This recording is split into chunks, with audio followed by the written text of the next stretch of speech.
Ang goal naman ay hindi dumami. Ang goal ay ma-restore yung worship sa bawat tao. Ma-restore yung worship sa sarili natin, and then ma-restore yung mga true worshiper. So, and then yung bilang, dagdag na lang or bonus na lang yun. So, at least we are aware na we need to restore worship mula sa children, sa adult, hanggang sa junior worship. So, title ng message natin, The Enjoyment of the Remnants. Amen. So, let's read one more time yung Isaiah 6:13. Matira man ang ikasampung bahagi ng mga tao, sila rin ay magpupuksa, parang pinutol na puno ng ensina na tuod lamang ang natira. Ang tuod na yan ay tanda ng isang bagong simula para sa bayan ng Diyos. Amen. Nakakita na ba kayo ng tuod? Diba? Pag nakakita kayo ng tuod, ano yung una niyong naiisip?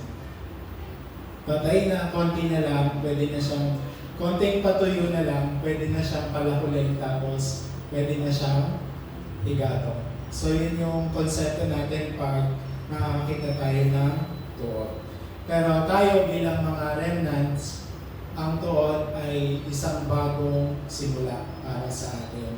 Bagong simula para sa bayan ng Diyos.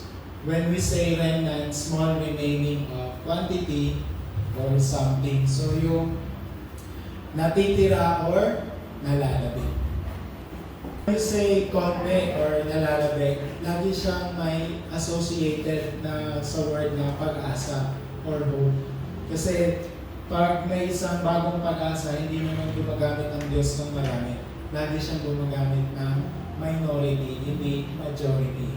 So, kaya huwag tayong mag-alala kung bilang tayo sa kamay, pero ang importante, tayo ay magagamit ng Diyos. Sa ating introduction, sa paningin ng Diyos, ano ba talaga yung remnant? Sa paningin ng Diyos, paano mo masasabi na ako ay isang remnant sa paningin ng Diyos? Sabi dyan sa number 1, kailangan panghawakan mo yung salitang only. Diba last Sunday yung topic natin is about only. So, masasabi mo na ikaw ay isang remnant pag pinangahawakan mo yung only gospel, only evangelism, and only mission.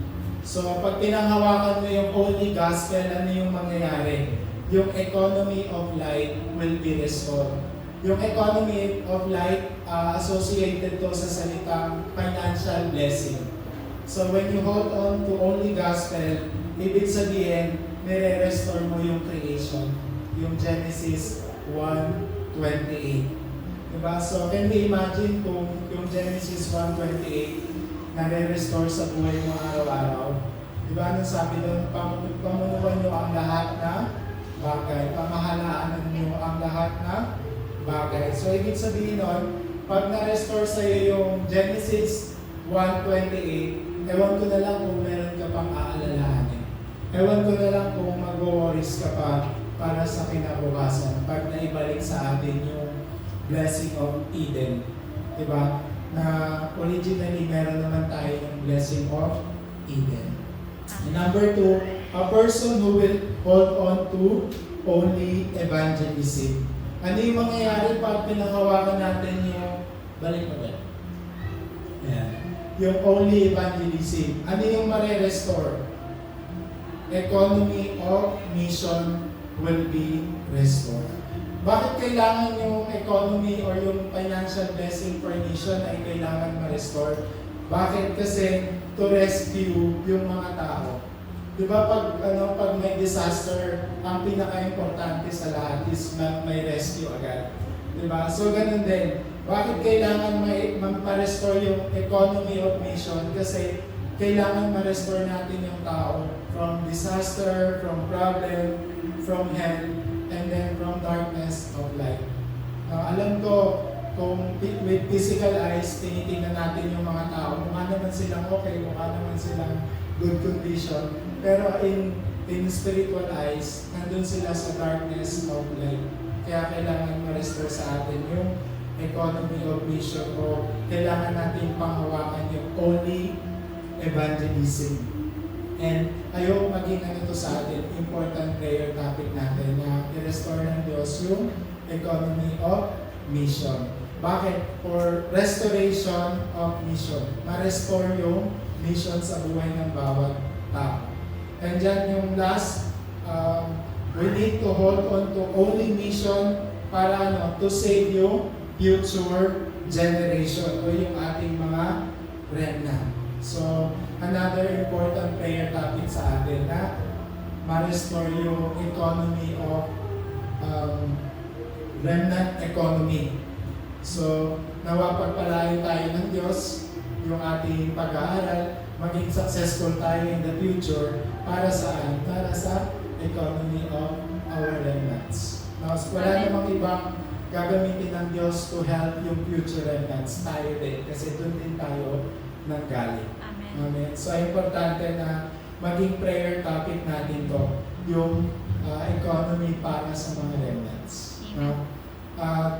Ako minsan sabi ko, parang gusto kong yumaman. Hindi naman ako mayaman, pero ang goal ko yumaman. Hindi na for mabili ko yung mga gusto ko, o yung magawa ko yung gusto kong gawin, mapuntahan ko yung gusto kong gawin, for the economy or for the restoration ng mga remnants. So, importante na maging prayer topic din natin ito in the future, lalo sa mga estudyante na aaral. Amen. So, ngayon may assignment ako sa mga children ng Biasan sa ito, magdala na kayo ng offering sa linggo. Kasi wala na akong pang ano. So, importante na as their young age, kailangan nilang matuto paano ma-offer. Na regardless kung magkano yung kaya nilang ibigay, but importante kasi that's one of the best way to restore yung economy of life o yung financial blessing sa pamamagitan ng offering. So, kailangan natin pangawakan yung only gospel evangelism and only mission para ma-restore din yung future. Amen? Amen? Amen? Amen. Amen. So, number one sa main, what is your enjoyment? No, ano ba yung enjoyment natin bilang mga anak ng Diyos? What is our happiness? Or what's make you happy? No, ano ba talaga yung nagpapasaya sa atin? No, it could be yung pag-aaral natin, it could be yung magandang grades, it could be yung achievement natin, it could be yung special support natin. Of course, that will make us happy. Pero ano ba talaga yung dapat 100% na nagbibigay sa atin ng joy or ng kaligayahan? Sabi dyan yung restoring the gospel. Restoring the gospel, it must be the first enjoyment ng buhay natin. Ma-restore yan sa buhay natin, ibig sabihin yung today's work, today's prayer, and today's evangelism. Ang ibig sabihin nun, nire-restore natin yung only Christ, only Kingdom of God, and only feeling of the Holy Spirit. Si Moksanin, kailan ba yung last Friday, chine-check niya din kami, nanonood pa ba kayo ng video message? Kasi yun yung one of the best way para tingnan ni Moksanin kung nag-restore ba sa amin yung gospel. No? Kahit ako, hindi man ako perfect nakaka-attend ng prayer meeting natin, di ba? Pero pag nag-check ako ng Zoom, tinitignan ko agad kung sino yung participants. So, pag madami, medyo natutuwa kami, nagiging masaya kami kasi nakikita namin na may interest yung mga taong ito to restore yung gospel sa pamamagitan lamang ng prayer journal. Sa importante na tayo sa sarili natin, maging enjoyment natin yung restoration of gospel. So, importante yun. Kaya tayo tinatawag ng mga remnant. So, at ito yung dapat maging life answer natin. Yung life answer natin, dapat it has to be connected with the gospel. Yung life answer natin dapat gospel-centered. And yung life answer natin dapat sa loob lang ng gospel. So, and then you can say na I am a remnant, I am proudly remnant, and I am forever remnant. Diba? Kasi everything kailangan ma-connect siya sa gospel. Amen. So, let's read yung Rome 8:30. Let's read. Rome 8:30, ang mga pinili niya noon pang una ay kanyang tinawag at ang mga tinawag ay kanya rin pinawalang sala at ang mga pinawalang sala ay kanyang binahagian ng kanyang kalwalhatian. Amen. And then yung Efeso 1:4-5, bago palikhain ng sanlibutan ay pinili niya na tayo upang maging Kanya sa pamamagitan ng ating pakikipag-isa kay Kristo at upang tayo maging banal at walang kapintasan sa harap niya. Dahil sa pag-ibig ng Diyos, pinili niya tayo upang maging anak niya sa pamamagitan ni Yesu Kristo ayon sa Kanyang kalooban. So, kagaya ng early church, bakit masasabi natin yung early church ay mga tunay na remnant? Kasi alam nila sa sarili nila na sila ay predestined. Predestined, called, justified, and glorified. So, sa atin din, dapat alam natin na ganito din yung ating pagkatawag. We are predestined, called, justified, and glorified. Bakit? Kasi we have something to give. Kailangan may ibigay tayo. Kaya tayo na predestined, na called, na justified, na glorified. Kasi kailangan ma-restore natin yung gospel sa sarili natin, and then ma-restore natin ito saan man tayo pumunta, kagaya ng early church. Diba? Sabi dun sa Acts 3:16, nung sabi ni Peter, wala akong ginto, pilak, pero ibibigay ko sa iyo yung pangalan ni Jesus. Diba tayo din, wala tayong ginto, wala tayong pilak, wala tayong pera, pero we have the gospel. Amen. Wala tayong kahit ano, pero we have the gospel. Ibig sabihin nun, we can give yung totoong healing. Diba? So number 2, so, sino yung mananatili na nakatayo, standing and firm? Diba? Yung matibay na nakatayo. So, paano mo masasabi na I am 100% na nananatili. Diba? So, when you have the power of the gospel. When you have the power of the gospel, ibig sabihin nun, nararanasan mo. Ibig sabihin nun, nagkakaroon ka ng kasagutan sa loob lamang ng mabuting balita o ng gospel. So, habang ikaw ay nananatili, kailangan patuloy mong na-enjoy yung identity mo, yung authority mo. Kailangan na-enjoy mo yung authority na ninakaw ni Satan. Diba? So, habang ikaw ay nananatili and ma-enjoy mo yung power of being a conqueror. With the blessing of Emmanuel and oneness. Na-experience nyo na ba yung parang may nawala, tapos bumalik? Diba ang sarap sa feeling ng gano'n? Diba? So, nag-yesterday. Siguro last 2 years ago, may kapatid akong nawala for 5 months. So, hindi na namin alam kung nasan siya. Hindi parang nag-ibang na lang kami. And then, after ilang months, andun pala siya, uwi naman, maayos naman yung kondisyon. Hindi lang talaga siya napakita. Pero kami parang wala kaming, nung nawawala siya, wala kaming, parang piling namin wala kaming hustisya, wala kaming fees. Talagang hindi mo maalis na, parang hindi mo kasi kung namatay man sana, nakonwood, kung namatay man sana makita man lang, di ba? So after malaman namin na okay pala siya, so nagkaroon talaga kami ng relief, ng peace. Diba? Ganun din po sa atin. Na dapat ma-experience natin yung restoration. Amen. Ma-experience natin yung mga bagay na binigay ng Diyos na dating nawala. Amen. So, importante na alam natin yun. Then, pag nangyari yun, wala ka nang aalalahanin. Pag na-restore sa iyo yung buhay mo bilang conqueror, Genesis 1:28, wala ka nang aalalahanin sa personal mo, sa family, even sa future mo. Alam ko, yung mga young people ngayon, siguro high school, senior high school or college, number 1 worries nila palagi yung future. So, kahit naman maging professional kayo, nagtatrabaho kayo, hanggang ngayon, mag-aalala ka pa rin talaga sa future.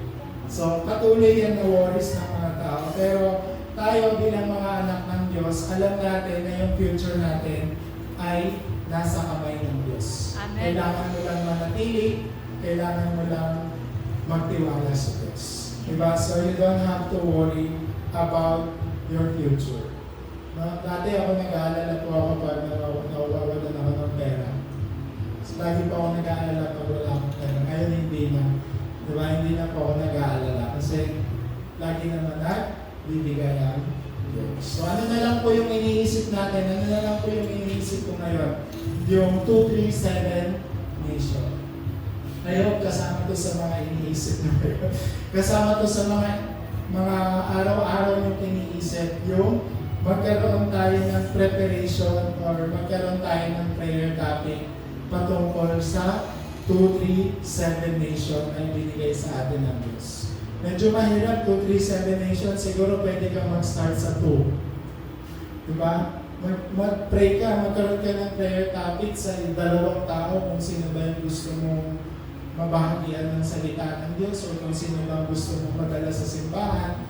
Dalawang tao, and then pagkatapos ng dalawa, pray ka ulit 3. Para 2-3 talaga. And then pagkatapos ng 3, mag-pray ka for 7. And then yung tao na yun, sila na yung gagamitin for 237 people.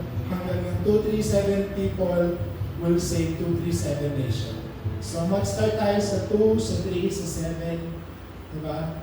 Mag-start tayo sa pagkakaroon ng anong tawag doon, target of evangelism or target of prayer topic dun sa mga tao. For sure meron. For sure meron. No? Meron kayong gustong ipag-pray so that yung blessing or yung participation natin sa 237 Nation ay nandun pa rin sa atin.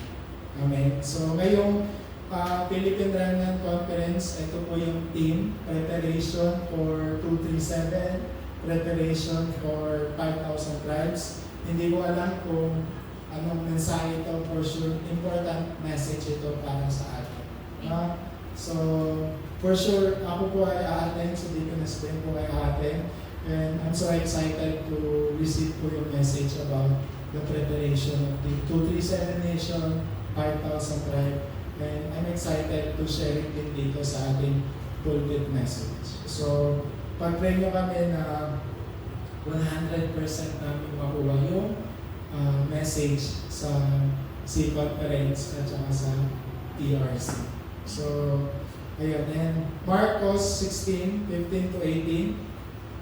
Let's see. Sinabi ni Jesus sa kanila, "Pumayo kayo sa buong mundo at ipangaral ang magandang balita sa lahat ng tao. Ang sinumang sumasampalataya at mabautismohan ay maliligtas, ngunit ang ayaw sumampalataya ay paparusahan. Ang mga sumasampalataya ay bibigyan ng kapangyarihang gumawa ng mga himala. Sa pangalan ko'y magpapalaya sila ng mga demonyo at magsasalita ng iba't ibang wika. Hindi sila mapapahamak kahit tumangkot sila ng ahas o uminom ng laso, at gagaling ang mga may sakit na papatungan nila na kamay." So bilang isang mga remain o nananatili, tinawag din tayo ng Diyos bilang mga believers, healer, and preacher. So lahat tayo may pribileyo, may opportunity to be a healer and a preacher. Na maging source tayo ng healing.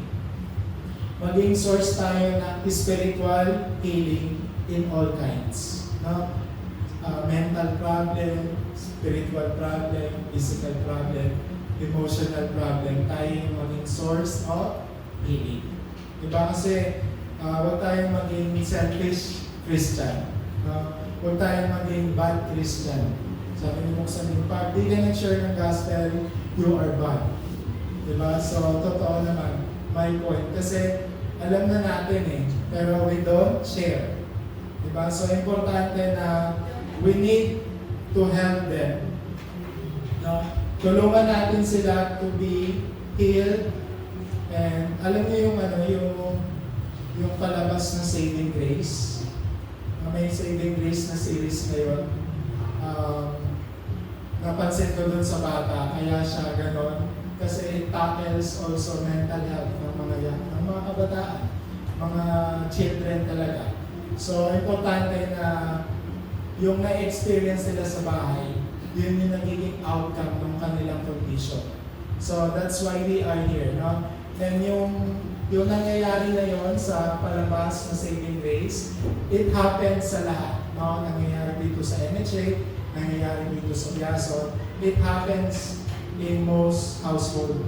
No? Nangyayari siya. Kaya nandito tayo as parang mga ate, mga kuya, bilang mga saving grace para sa ating mga renta. So, kaya minsan, diba sinuksan yung lagi ng sinasabi pag nakikita tayo, don't make boyfriend, diba? Don't make girlfriend.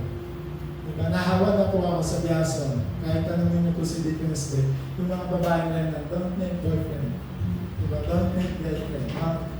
Sinisiraan ko yung mga lalaki. Sinisiraan ko yung mga lalaki. Pag babae yung kausap ko, sinisiraan ko yung mga lalaki ng ano. So, bakit? Kasi yung concern ni Moksanin na gano'n, na ewan ko kung nasabihan kayo na don't make boyfriend, out of concern. Na hindi yun out of trip-trip na lang, but may pinanggagalingan din yun. Na may pinanggagalingan yun. So, importante na it's a reminder for us na may concern ito sa future. So, same thing sa atin. No? Same thing sa atin. No? Number 3, yan. So, ano yung mangyayari when you remain? Those who will remain, yung mga mananatili. So, magkakaroon tayo ng blessing of being a conqueror. Bakit kailangan natin magkaroon ng blessing of being a conqueror? Kasi we will change the culture. There's so many culture na habang ini-enjoy mo yung gospel sa buhay mo, unconsciously, na-change mo yung iba't ibang klase ng culture. Sa PL Moon sa January 28, it's PL Moon Cultural Festival. So, anong gagawin? To change the culture sa mga college student. Kasama kayo doon, you will perform kasi we need to destroy yung culture ni Satan sa loob ng college o ng university. Sa loob kasi ng university, ang focus ng tao is success culture. Diba? Talagang nagpapakalumi ng mga estudyante sa pag-aaral kasi ang isip nila, they will be successful pag nakagraduate sila ng college. Diba? Scam po yata yun. Scam po yata yun. So, ang importante, yung konsepto ng success sa atin is enjoying the gospel. Yun yung concept ng success sa atin. And changing the culture. Napakarami po culture ngayon. May K-pop, may P-pop, may Bini, lahat na ng culture. It affects the generation. Kaya kailangan natin mag-ingat. Kailangan natin mag-remind sa mga bata. Naalala ko yung missionary ko na pumunta rito last time, yung college student ko na darakbang. So excited pa sila na i-share kay Moksanin yung idol nila, Korean. So ako na lang yung nahiya kasi bago lang sila, yung believer, parang nasermonan sila nung missionary na visitors natin na Satan yan. Diba? Satan yan. So, bakit? Totoo naman, yun yung mga ginagamit ni Satan to destroy yung young generation. Yung iba't ibang klase ng culture. So, we need to be careful dun sa pinapanood natin, sa mga ina-idol natin. Diba? Kasi that's culture. That's culture. So, importante yan. Kagaya po ng Antioch Church, sila po ay ginamit ng Diyos. Kung babasahin natin yung Acts 11, ginamit po sila ng Diyos. Kaya nga sila tinawag na, yung nabanggit ko last time, sila yung first nabanggit yung salitang Kristiyano sa Antioch Church. Sabi nila, ito mga Kristiyano. So, doon lang po nabanggit yung salitang Christian kasi yung Antioch Church, yung goal nila is to change culture. So, sa ating conclusion, what is the greatest blessing? No? Yung greatest blessing na ibinigay sa atin ng Diyos.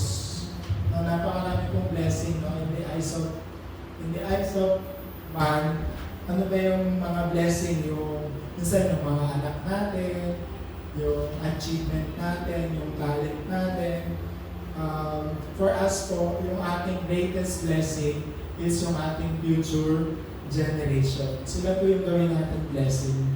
Ito po yung mga blessing na worth it. And then ano pa? Blessing na pagkakaroon ng opportunity to save the 237 nation. So I hope maging main character tayo na mabigyan tayo ng chance to be a lead, na maging kumbaga sa pag-aartista, magkaroon ng lead role or maging main character for the 237. Like kagaya ng sinabi ko, mag-start ka sa 2, mag-start ka sa 3, mag-start ka sa 7, then God will open the door of 237 people, and then God will open the door of 237 nation. So, importante yan. So, bakit? Kasi we will establish yung tinatawag na healing movement. Healing movement that will change idol culture. And yung idol culture. So, ano ba yung idol culture? Evil culture, Satan culture, and then world culture. Diba? So, ayan yung kailangan natin ma-establish yung healing movement that will change culture. Kung maalala natin yung Acts 5 hanggang 13:5 hanggang 12, ito yung kay Pablo na may salamangkero. Diba yung governor, dinidisib nung salamangkero. Na kasi may power yung governor, pag sinabi ng governor, yung mga tao pupunta, lalapit. So dinidisib siya ng salamangkero. Kaya parang siguro naasar na lang si Pablo, nag-pray siya na mabulag yung salamangkero. Kasi nagbabahagi siya ng mga false teaching. Ayan, kasi false prophet siya. Nagpe-pretend siya as false prophet, and then nagsishare siya ng false teaching. Kaya naano si Pablo. And then yung babae na demon possessed, basahin ko yung 17.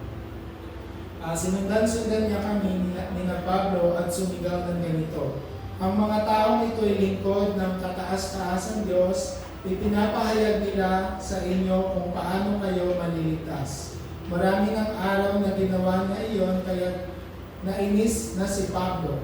Tinarap niya ang bata at sinabi sa Espiritu, inuutos ko sa iyo sa pangalan ni Jesucristo, lumabas ka sa babaeng yan. At noon din lumabas ang Espiritu. So ito yung babae na nanguhula siya, tapos meron siyang amo, kumikita sila ng maraming pera. Diba? So yung mga tao naniniwala dun sa sinasabi ng bata, siguro dahil bata siya, tapos ang galing niya manghula. Pero ang hindi nila alam na yung batang ito ay demon possessed. So dahil si Pablo nandun, wala siyang ginawa kundi pinalayas yung demon. So ibig sabihin no, changing the culture dun sa lugar na yun. And sa number 2, yung change yung synagogue culture. Blessing that change. Diba? So, kailangan natin ituro yung correct way. Kailangan natin ituro yung the way to answer, and then kailangan natin ituro yung the way to become a spiritual savvy. Diba? So, ano ba yung the only way? Walang iba kundi si Jesus ang Kristo. So, kailangan natin ituro yan sa mga bata. Not yung success, not yung study lang. Kailangan alam ng mga bata na si Jesus ang Kristo. Alam ng mga bata yung method to destroy Satan's baptism. Kasi tayo alam na natin eh. We are so familiar about how to destroy baptism of Satan. What about yung mga bata? No? Pag nandun sila sa labas sa loob ng family nila, for sure there is Satan's baptism sa bawat pamilya. And dapat yung mga remnants natin, alam nila on how they can destroy yung baptism ni Satan. Kaya kailangan natin ituro yun sa kanila. Anong sabi dyan sa ano yung ginawa ni Pablo sa Gawa 7:3? Next month. And so, ipinaliwanag niya at pinatunayan na kinakailangang magdusa ang Kristo at muling mabuhay. Sinabi niya, ang Jesus na ito na pinapahayag ko sa inyo ay ang Kristo. Diba? So, Jesus is the Christ, the only way. Kailangan natin yung ituro. And sa 18:4, tuwing araw ng pamamahinga, si Pablo ay nakikipagpaliwanagan sa mga sinagoga at sinisikap na mahikayat sa pananampalataya ang lahat, maging Hudyo o Griego. So, ito yung ginagawa ni Pablo nung time na yun. Ang sipag niya. Sana ganun din tayo kasipag, no? Hinihikayat niya yung mga Hudyo, pati mga Griego, para sa magkaroon sila ng pananampalataya. Ano pa? Sa Acts 19:8 pala. Sa loob ng 3 buwan, si Pablo ay pumapasok sa sinagoga at sa buong tapang na nagpapaliwanag sa mga naroon at hinihikayat sila tungkol sa kaharian ng Diyos. So talagang si Paul, sabi ko nga, kung bibigyan ako ng chance, or kung magkaroon sana ng isang Christian movie, sana mabigyan ng chance yung buhay ni Paul. Hindi naman sa favorite ko si Paul, pero talagang si Paul nagsipag. Pagkatapos na mula sa pagiging persecutor ng mga Kristiyano, diba binubugbog niya yung mga Kristiyano, pinapatay niya, siya yung ginamit ng Diyos sa napakaraming lugar. Diba sa Biblia, kung mabasahin niyo yung mga churches, Ephesians, Colossians, Galatians, Thessalonians, Colossus, diba yung mga pinuntahan ni Pablo. Napakasipag. So, we need to pray na bigyan tayo ni God ng kasipagan. Huwag tayo maging patulog-tulog. Patulog-tulog. So, and number 3, blessing of those who change the Roman culture. So, yung Roman culture is ongoing. Nangyayari pa rin po hanggang sa mga panahon na ito. Diba? There's so many mental problem, there's so many physical problem, may mga war, may mga disaster. Nangyayari pa rin po yung tinatawag na Roman culture. So, kaya lang, ang ginawa nila Pablo, alam nila kung ano yung gagawin nila. They know na kailangan nilang mag-build ng watchtower, mag-build ng shine the light of darkness. Kasi yung Roma noon, magko-collapse na. Kaya na yung sinabi ni Pablo, kailangan ko rin pumunta ng Rome. Kailangan ko rin bumisita sa Rome kasi na-realize na maraming ginagawa si Satan. There's so much darkness, so much mental problem sa bansang Rome. Kaya yung sabi niya, I must see Rome. So sana magkaroon din tayo ng ganitong confession. I must see Rome. I must see my school, my family, yung field. Kailangan makita ko yung ano. Diba? So, last time, kung maalala nyo na yung Blue House Ministry, wala naman yan dati. Pero nung sabi ko, mukhang mag-ministry ako sa PJC, 2017 yata. So, kailangan may ministry na agad sa malapit sa church. So, sabi ko, punta ako dito sa Biase. Kasi ang hangin doon, ang sarap tumapay doon.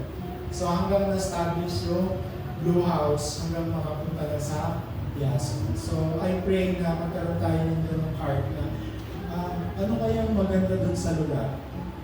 Maganda kayang mag-negosyo. Hindi, dapat maganda kayang mag-share ng gospel sa lugar na yun. So kailangan po rin itong punta. So kailangan magkaroon ng assessment. Diba? Si Pastor may yan, kailangan ilan bang tao yung nakatira dito, ilang family, ilan yung Catholic dito, ilan yung Christian dito, ilan yung iglesia dito. Nagkakaroon ng assessment para alam mo na kung ano yung gagawin mo sa isang field. So I pray na tayo ngayon or in the future, magkaroon tayo ng ganong heart na kailangan meron din akong isang field na pinupuntahan. Diba? So importante yun na magkaroon tayo ng sarili nating role. Diba? And ano yung mangyayari? Yung problem, conflict, crisis, become blessing, renewal, and opportunity. So hawahan natin sila. No? Huwag tayong mahawa sa kanila. Tayo yung manghawa sa kanila. Diba? So, lahat ng problem nila, yung conflict nila, yung crisis nila, magiging blessing, opportunity, and renewal. So, Acts 19:21, sabi dyan, pagkatapos ng mga pangyayari nito, sa patnubay ng Espiritu ay nagtasya si Pablo na maglakbay sa Macedonia at Akaya papuntang Jerusalem. Kailangan ko rin pumunta sa Roma pagkagaling sa Jerusalem, sabi niya. Tapos sa 23:11, kinagabihan, nagpakita ang Panginoon kay Pablo at sinabi sa kanya, lakasan mo ang iyong loob. Kung paanong nagpatotoo ka tungkol sa akin dito sa Jerusalem, kailangan magpatotoo ka rin sa Roma. So, and then sa 27:24, sinabi niya sa akin, huwag kang matakot, Pablo. Dapat kang humarap sa emperador alang-alang sa iyo, ililigtas ng Diyos ang lahat ng kasama mong maglalakbay. So, sa pamamagitan ng buhay natin, ililigtas ng Diyos ang mas maraming tao, yung family natin, yung school, kung saan man tayo, kagaya ni Paul. No? Yung salvation na gaganap sa pamamagitan ng ating buhay. Amen. So, I hope with this message na we are reminded na we are a remnant. No? We are the remnant of this age. Diba meron tayong 7 remnants. Now, from this point on, paglabas natin ng church, masabi natin na ako na yata yung ikaw-walong remnant. Diba? I am the 8th remnant and we need to raise out remnant. Diba? Remnant should be a remnant maker. Sabi dun sa message natin last week. Diba? And we can say na I am proud remnant, I am remnant, and then I am forever remnant. If that happen, we just need to enjoy the gospel. Ayan, so kung makikita niyo yung picture dyan sa likod, hindi po yan DENR. Hindi po yan DENR, pero yan po yung forest, no? Sa pamamagitan ng isang tuod, naging forest. Yung forest na punong-puno ng buhay, punong-puno ng liwanag, punong-puno ng restoration, ng pag-asa, ng peace. Diba? So, nawa yung buhay natin ay maging isang forest. From being stump to forest. So, yun po yung mensahe natin ngayon, and let's pray na magkaroon ito ng fulfillment sa ating buhay buong week. So, pangawakan natin yung only gospel, only evangelism, and then only mission for our future generation. Let's pray. Lord God, muli po kami nagpapasalamat, and thank you for reminding us about only.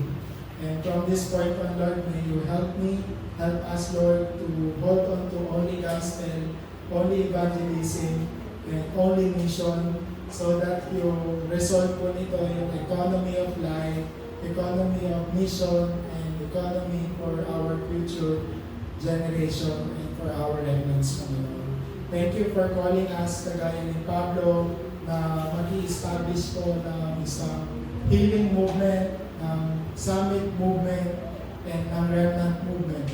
And from this point on, Lord, nawa magkaroon po kami ng sarili naming Rome, sa loob ng aming family, sa loob ng aming school, sa lugar kung saan mo kami dalhin, Lord God. Nawa ang salvation ay magkaroon po ng fulfillment sa field na pinagkatiwala mo sa aming Panginoon. Salamat po, Lord, for helping us, for calling us to be a main character, a lead role for 237 Nation. And may you give us prayer topic, Lord, to at least sa 2 tao, sa 3 tao, sa 7 tao, so that yung door of 237 people and door of 237 Nation will be open po sa aming simbahan. Salamat po, Lord God. Ngayon pa lamang po ay namin ang tagumpay ng worship na ito at ng kasagutan mula sa iyo sa kita. Pinupuri ka namin, pinapasalamatan sa tanging pangalan ni Jesus. Amen.